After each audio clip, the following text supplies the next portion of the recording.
Hello everybody and welcome back to the channel.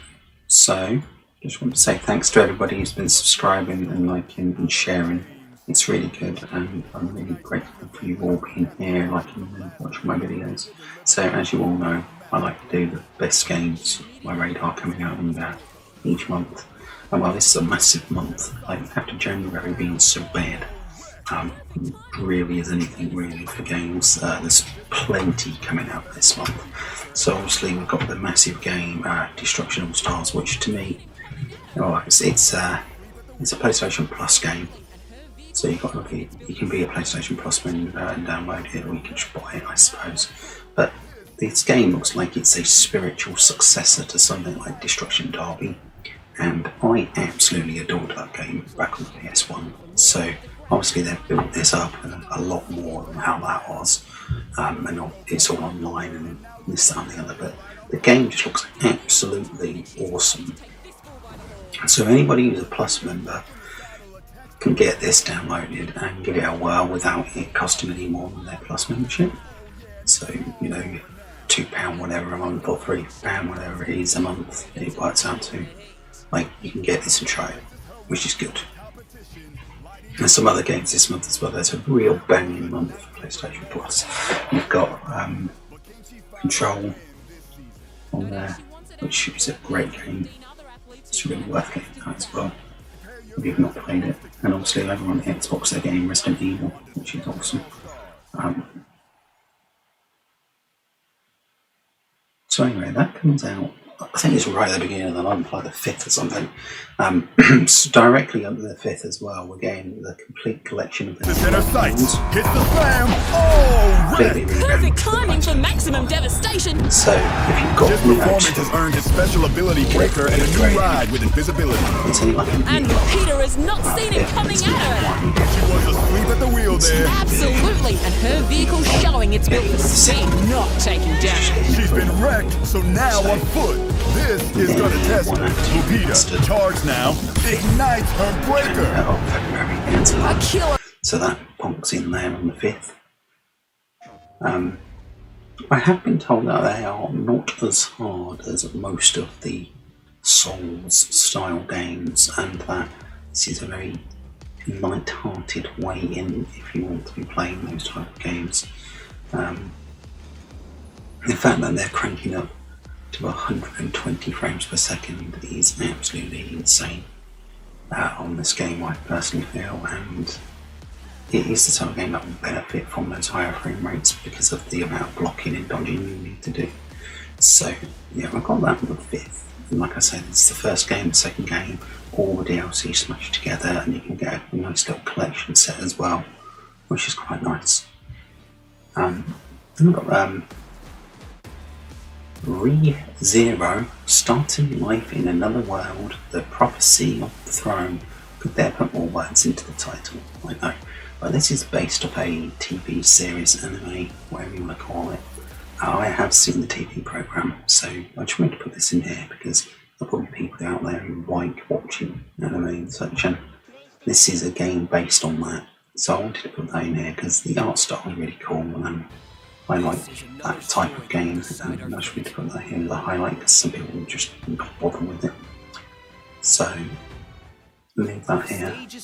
That is out on the 5th of February. So I can tell a lot comes out on the 5th of February. There's a lot coming out on the 5th of February. Commotion about the Demon Sisters. A 6th candidate appears, even though prophecy decrees that there should only be 5. It caused a huge scene. Not to mention, our melee was accused of being an imposter. So yeah, I mean, this is a RPG, the Japanese RPG adventure game basically in the long run, but it's very text heavy. I have watched some gameplay as well as what's being shown here, and it is a very text heavy game. Not that that's a problem, it's just that, you know, it might not be for everybody because of that. And that's just something to be worth mentioning here. It's not quite as, like, it's not your persona, let's say that much. And with that said, yeah, I mean, I want to mention it now, but like, it might not be the one that everybody jumps on straight away, and it's almost guaranteed to drop in price, I would have thought. part. Cook up a plan of action with your allies. The available courses of action will It just looks awesome, so I do want to mention it. gathered during the adventure part. And obviously There's the the mission music in the game is very cool, so I'm wanting to talk still over this because I don't know if copyright strike me issue only good. I'm going to be editing it and taking it out. Then we've got Little Nightmares 2, which is obviously the sequel to the original, which the original did so well. It's such a good game. Obviously they've managed to continue on this indie charming game into another second game, which is absolutely awesome. And I mean, I know it's being published and put out there by Namco now. I think the original was or not, I don't know. But the game, first game, is absolutely lovely, and it's great to see the fact that they've managed to do a sequel. So that, with Little Nightmares 2, is on PC, PS4, Xbox One, Switch, and then because of obviously backwards compatibility, you'll get it on PlayStation 5 as well as Series SX. And that comes out on the 11th of February. I really did want to mention this here because obviously it's an indie game and I know it's being backed now by a bigger publisher, but it's still the same devs behind it, which I like. They're not sold out totally, so to speak, which you don't want to do. You don't want to see that.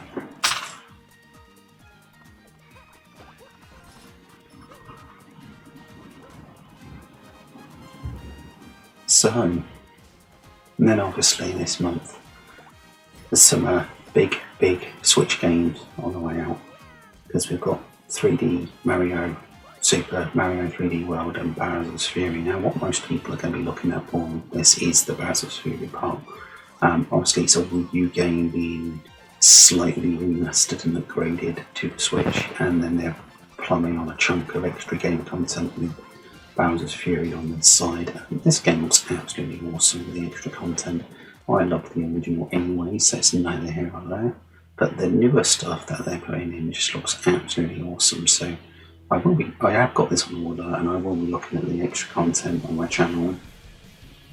And yeah, I mean, it's a shame that it's still a full price game when it's so old. But I guess they didn't just sell enough on Wii U, so they're trying to milk a few more dollars out of it, I suppose. But at least they're giving you some extra content this time around, unlike some of these Wii U ports where they just port it over being nothing extra and expect you to pay full price for it. So anyway, one of the big games I'm looking forward to this month is the Western release of Super Mario, of Persona 5 Strikers, which obviously has been out in Japan for a while now, but they're finally giving us an English version. And I cannot wait to play this. I absolutely love the Persona game. I platinumed Persona 5 Royal recently, and yeah, I cannot wait to play this. It's going to be absolutely awesome. Like, awesomest to be had by all. And obviously this is well, not so much obviously, but this is actually coming out on both PC and Switch, as well as the PS4. It's not PS4 or 5 exclusive like the core line series is. So that's very good to see. And the artwork and animation in this looks so good, I just can't wait to play it. I really can't. Yeah, it's going to be awesome. I might have to try and play like this back forward. Look at that. Get in. So anyway, randomly, we do have quite a ghost drop, fun enough, with Capcom dropping in here, Ghost and Goblins Resurrection. Now this is well, fun enough, a resurrection of the old game being ported into a new world, and there it is, look, it looks awesome, can't wait to play this. This is definitely the type of game I'd be playing on the Switch, maybe more than on the PS4 Park. But, I mean, I loved Ghost and Goblins before. It's such a good game, it's just fun and enjoyable, and you don't have to play for hours and hours on end before you put it down. It's a great game for portable gaming on the go, like on the Switch. You play it for half an hour and then you stop, and it's just really what you want from a game on the Switch, I believe. I personally think some of the games like we've seen before on the channel, like just now, Persona 5 Strikers, it's not the greatest game to play on the Switch, because the whole point of the Switch is that it's portable, and it don't fit portable play, whereas Ghosts and Goblins does.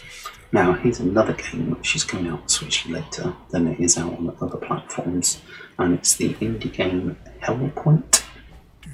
Now again, this is a game that fine if you've only got a Switch to play it on, then fine, buy it on the Switch, but like, the game is so much better off played on PC, PS4, TV, big screen, and not portably.